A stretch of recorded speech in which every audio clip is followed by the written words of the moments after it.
Kak? Hah? Di gerbang dah telepon mah, di jembatan.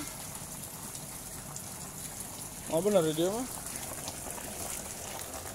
Nah ini adalah proses pembuangan pertama. Itu masih banyak yang berbusa, busanya, buihnya.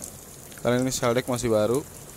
Terus karena masih baru juga kemungkinan sisa-sisa pekerjaan itu di talang sel decknya, yang di bawah sel deck kan masih banyak kotoran. Sekalian kita buang itu juga.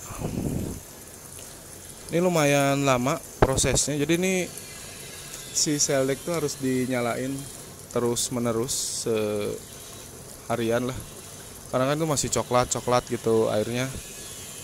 Sebenarnya sih nggak apa-apa juga, nggak dibersihkan, cuma kan karena ini tidak tahu dari mana gitu asalnya dan sudah kemana aja, ya sekalian sterilisasi. Jadi nanti air sini kan ini udah dikasih desinfektan, ngalir, nih narik nih. Nah ini narik untuk yang sel deck lantai bawah, ini lantai atas. Jadi kan nanti ketarik ke si sel decknya itu air yang dari kolam tampung ini. Nah terus yang perlu diperhatikan lagi ketika bikin kandang ayam, saluran air tuh harus benar-benar dipersiapkan nih kayak gini. Nah, kan enak buangannya. Terus untuk di pompa juga kita ngatur untuk, jadi ini sebenarnya itu pompa untuk lantai bawah, tapi kita buka dulu ke sini buat nguras kolamnya. Jadi nanti kita isi lagi si kolamnya.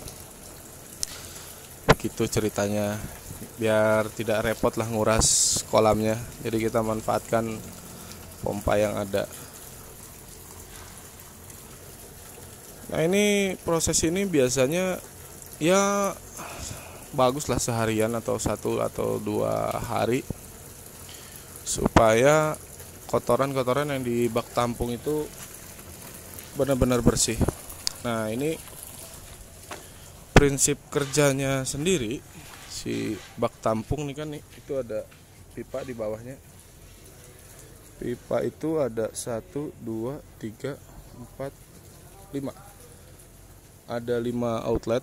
Jadi dari bak tampung jatuh airnya ke si pipa-pipa ini, jatuh lagi masuk lagi ke kolam penampungan. Jadi outlet dari bak tampung ini kita nggak bikin 1 tapi 5, supaya airnya kan jatuhnya tak tak tak tak di 5 titik, jadi nggak numpuk, lebih lancar.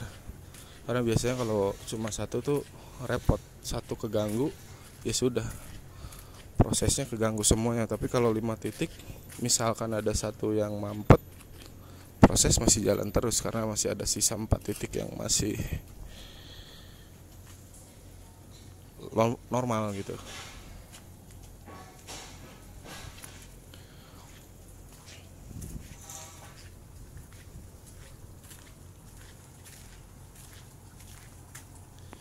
Ini sengaja di set seperti ini supaya kan nanti area sini juga bisa buat cuci alat-alat kandang yang memang harus dicuci, kayak baby chick, super feedernya.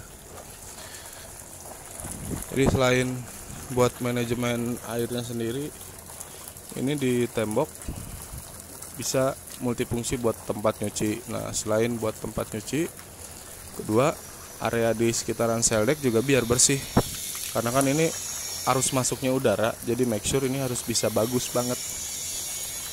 Dan jarak saluran air juga kan dijauhin agak jauh lah gitu, dibikin dalam juga seperti ini. Nah, supaya udara yang masuk juga lebih bagus. Jadi biasanya kan ada tuh yang samping kandang selokannya kotor gitu tuh, endap. Nah itu repot sekali tuh, efeknya pasti terasa itu kalau kayak gitu. Tapi kalau dibikin clean seperti ini nih, ngalirnya bagus banget nih kemiringannya, jadi nggak ada pengendapan di sekitar sel deck, itu aman nantinya. Nah ini nih, ini air warna hitam ini dari cooling pad.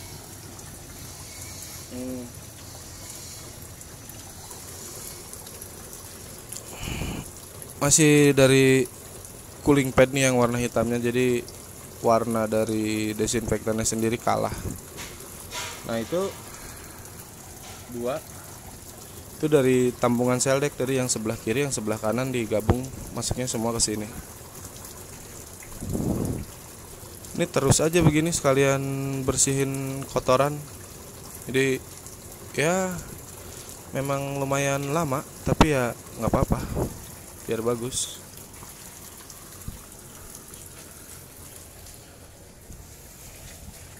Ngomongin masalah seldek juga nih yang harus diperhatikan. Seldek itu atau cool pad atau cooling pad itu tidak bisa begitu running langsung mendinginkan. Nah dia butuh waktu, biasanya lama tuh, lama sampai seldeknya basah semua. Nah itu lama, kadang-kadang sampai setengah jam sampai 1 jam. Alangkah baiknya misalkan, jadi kalau misalkan kita si seldek di connect ke kontrol kelembaban, itu repot. Saat itu minta kelembaban, nah si seldek baru ngasih kelembaban nanti setengah jam atau 1 jam kemudian. Nah, telat kan. Jadi di situ memang si alat bagus bisa memberitahu kelembaban di dalam kandang jika kurang. Tapi di sisi lain si kemampuan seldeknya sendiri, bahkan AC sekalipun itu nggak bisa ngasih kelembaban secara instan. Mereka butuh waktu buat berproses gitu, memproduksi dulu kelembabannya.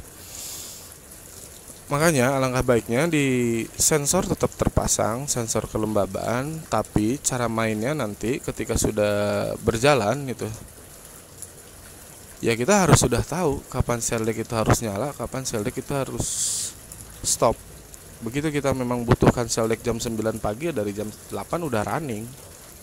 Biasanya seperti itu, supaya nggak tekor, jadi ayam nggak kepanasan dulu. Karena ayam kalau misalkan seldek kan running setelah ayam gede ya, 20 hari ke atas biasanya. Nggak usah takut ayam kedinginan. Ini posisi kita di pegunungan tinggi ya, nah, di dataran tinggi, bukan pegunungan tinggi, di dataran tinggi. Seldek fungsinya untuk mendinginkan, dan ayam setelah 20 hari ke atas tidak perlu takut kedinginan. Jadi alangkah baiknya daripada nanti ayam kepanasan, terlalu banyak minum, performa turun, start aja udah. Kira butuh jam 9, jam 8 itu udah start, udah ancang-ancang, bak udah diisi penuh. Udah jam 8 running. Jadi nanti begitu jam 9 suhu mulai naik, nggak terjadi kepanasan. Jadi nggak terjadi ayam tiba-tiba drastis minumnya banyak. Karena kalau sudah minum banyak, kenaikan bobot kurang maksimal, kebanyakan minum. Harusnya mereka makan, jadinya kebanyakan minum, begitu. Itu pentingnya ayam gede jangan sampai kepanasan. Repot soalnya kalau ayam gede kepanasan, performanya jatuh di hari itu. Itu hal-hal sepelenya. Nah ini kita runningkan lagi. Tadi kebanyakan ngisi, running lagi via seldek, nyuci, nguras lah gitu. Ini ya prosesnya sih terus aja lah sampai yakin kalau kotoran-kotoran itu sudah bersih. Dan semoga bermanfaat video ini. Assalamualaikum warahmatullahi wabarakatuh.